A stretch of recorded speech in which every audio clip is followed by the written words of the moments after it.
من اكتمالها وعظمتها. يا رب نشوف النبي عليه الصلاة والسلام حتى في حلم، بس نشوفه وهو بيمشي كده عليه الصلاة والسلام.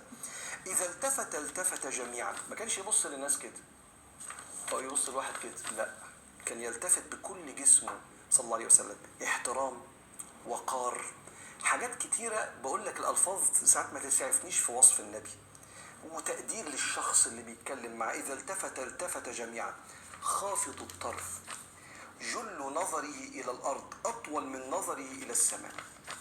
أغلب بصته كانت تبقى للأرض صلى الله عليه وسلم.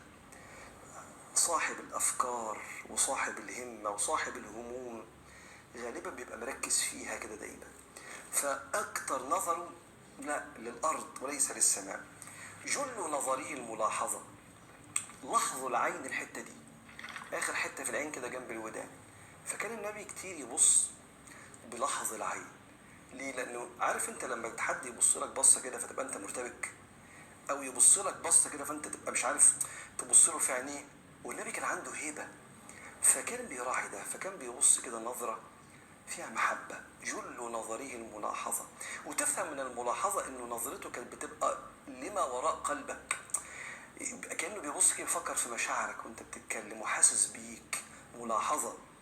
يسوق أصحابه ويبدأ من لقي بالسلام، أو يبدر من لقي بالسلام.